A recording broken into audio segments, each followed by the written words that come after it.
What's up, legends? Benchmark Bets is back, and today I've locked in 2 NBA picks. So buckle up, I've done the homework. Let's hit these and stack these wins.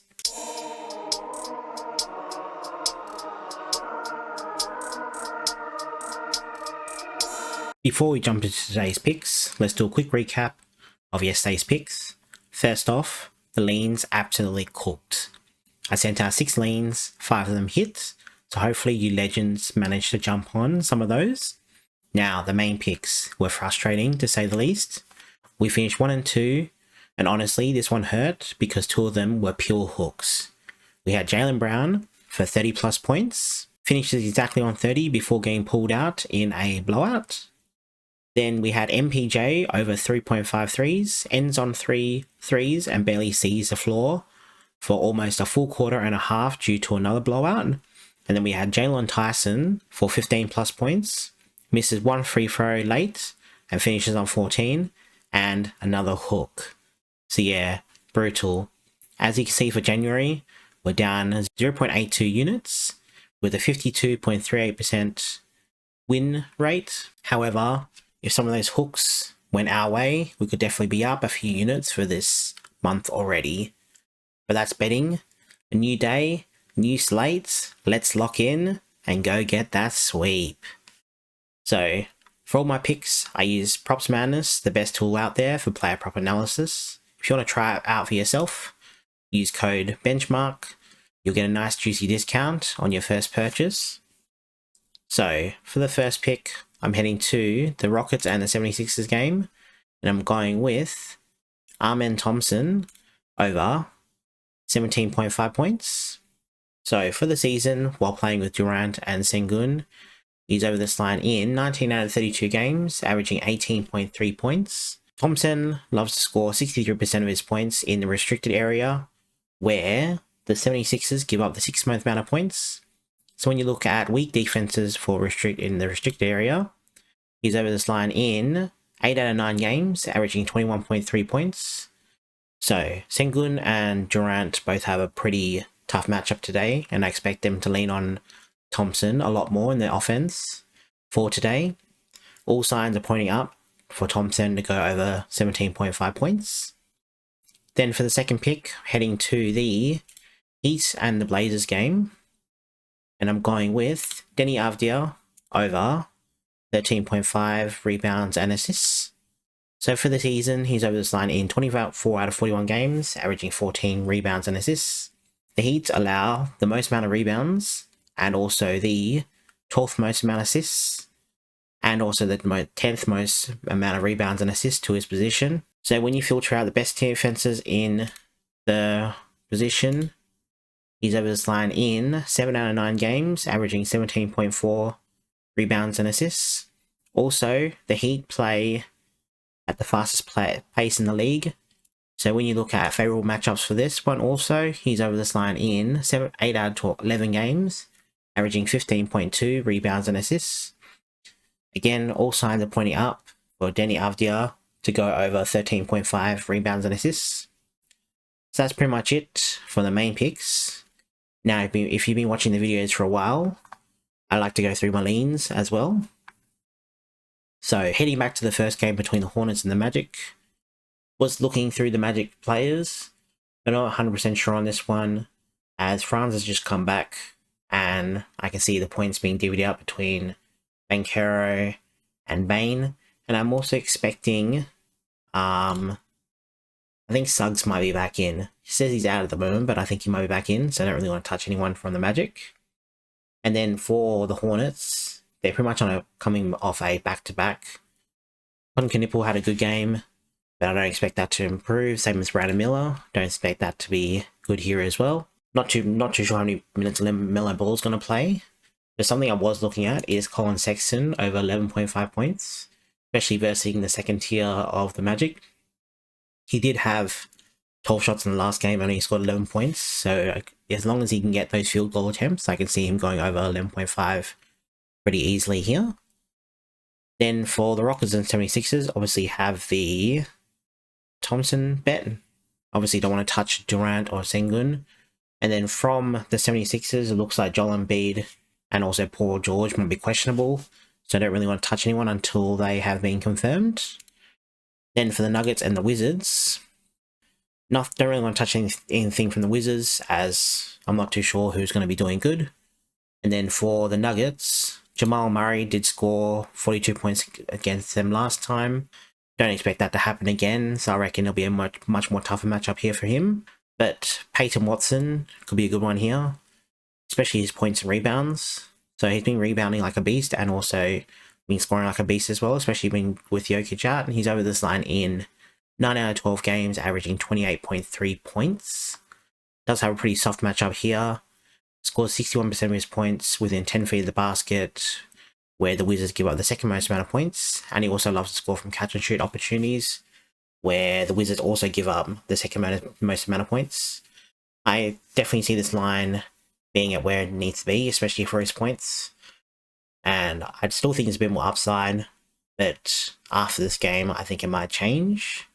Nothing else I really wanted to touch in the Nuggets and the Wizards. Then for the Warriors and the Mavs, had two nice leans. The first one was PJ Washington over 6.5 rebounds. So without Anthony Davis in the lineup, he's over this line in 11 out of 17 games, averaging 7.6 rebounds. The Warriors are pretty mid for rebounds allowed. So when you take out the bottom 10 defensive teams and the top 10 defensive teams, he's over this line in 3 out of 7 games, averaging 5.6 rebounds. However, I can see a lot more rebound chances happening in this. And 4 out of the last 9 similar players have gone over their rebounds line against the Warriors. And then there was also the Draymond Green for over 5.5 assists. So with Curry in the lineup, he's over this line 11 out of 21 games, averaging 5.3 assists. Obviously, without Butler in the lineup, I can expect his minutes to be much more better today. So I can see him playing at least 25 minutes plus. And when he's played at least 25 minutes, he's over this line in 14 out of 21 games, averaging 6.1 assists. Also, as you can see from the assisting zone, he loves to get 40% of his assists underneath the basket, where the Mavericks give up the 7th most amount of assists. So I can definitely see Draymond Green going over 5.5 assists here today. Then in the Bulls and the Wolves matchup, was liking 2 here. Jaden McDaniels for over 14.5 points. For the season, he's over this line in only 21 out of 42 games, averaging 15 points. However, he does have a pretty soft matchup here. So he loves to score 52% of his points within 10 feet of the basket, where the Bulls give up the 4th most amount of points. Also, if you dive in even more, within the restricted area, he scores 36% of his points, where the Bulls give up the most. And also they do leak the most amount of points to his position as well. When you look at favorable matchups for his position, he's over this line in 12 out of 19 games, averaging 15.8. Also, when you look at restricted area for favorable matchups, he's only over this line in 5 out of 12, averaging 14.7. And then for points in the paint specifically, he's over this line in 7 out of 16 games, averaging 13.8. As you can see, this is a lean that I can definitely see him going over and giving Anthony Davis a bit more of a rest time today. He might not need him as much against the Bulls. And then for the Bulls side, I was liking Nikola Vucevic over 1.5 threes. So as you can see, against the position, they love to give up the 8th most amount of points to his position. So when you look at favorable matchups for that, he's over this line in 11 out of 14 games, averaging 2.6 threes per game. He has versed the Wolves once this season already, where he got 3 threes from 5 attempts. So I can definitely see something similar happening today, especially with Gobert. Pretty much loves to stay out of the rim to grab those easy rebounds. And Vucevic has all the room in the world to score those 3-pointers. Then for the Spurs and the Jazz game, I was looking at Keontae George for some of his points. However, I don't know if he can continue his good trend he's been doing, but he has been shooting the ball heaps. So in the last 3 games, he's been averaging 21 field goal attempts and 34 points. Does have a pretty decent matchup in the mid-range where they give up the most amount of points, and also he loves to score 31% of his points from pull-up opportunities where they do give up the most amount of points. So I can definitely see Keontae George doing some damage today. I'm not too sure if they can hold up against the Spurs. However, they are playing at home, and they do play a lot more better at home compared to being away. And then for the Spurs side, I was diving between like a Julian Champagny rebounds prop. He has been rebounding very well without Devin Vassell in the lineup, averaging 8.2 rebounds and over the line in 8 out of 12. They do give up the 10th most amount of rebounds, but only the 12th fewest rebounds to his position, so I'm not 100% sold on that one. He only got 4 rebounds last time against the Jazz from 10 rebound chances. So that is pretty good. As long as he can get those rebound chances, I can definitely see him getting those rebounds again. And then I was obviously looking at Wemby's points. Without Vassell in the lineup, he's only over this line in 5 out of 10 games, averaging 25.2. He does have a very soft matchup. Pretty much you can see all the screen here. He loves to score everywhere, and they pretty much leak points everywhere that he scores in. And also, as you can see from the play type analysis, he loves to score from free throws, transition, spot up, where they all leak points too. He did score 33 against them last time, but I can see something different happening here. I was looking at De'Aaron Fox assists. However, I'm not too sure between him and Castle who's going to get the assists more, but it should be shared between the both. I reckon I lean closer to the Stefan Castle assists more than the Fox assists, as it looks like Castle is more the playmaker on the team now. But again, these are just leans and nothing I was liking very, very well. Then for the Lakers and the Clippers, not too sure if Kawhi Leonard is back or not, so I don't really want to touch anyone from the Clippers side. And then for the Lakers, was looking at Luka's points, but as you can see from this trend, has a good game, then a shit game, a good game, then a shit game. But he has done pretty well against the Clippers for his all-time. So over there in once and was down in the other. I was looking at... Actually, no, it's a lot more than that, sorry.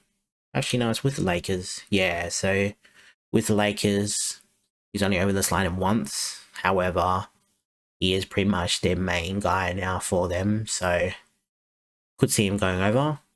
And then for the playmakers, nothing I was really liking. Not too sure who of them is going to bounce up and help the Lakers out here. And then for the Heat and Blazers, obviously had the Denny Avdia rebound and assists one. But I was also liking Bam for over his points. He's been playing pretty well in his last 3 out of 4 games. Sorry, 4 out of 5 games. Don't know if he continues the trend. Did like his 3 points prop here. However, his hit rate isn't the best. They do give up the 3rd most amount of threes to a position. But when you look at favorable matchups, he's only over this line 11 out of 21 games. Sorry, he's over this line in 5 out of 13 games only, due to his bad performance he had before this good stretch. So, again, another lean of this one. And then that was pretty much it for all the picks and leans. If you're loving the content, smash that like button and subscribe if you haven't already. Also, drop your favorite play in the comments down below. Until next time, stay safe, good luck with your bets, and I'll catch you in the next video. Laters.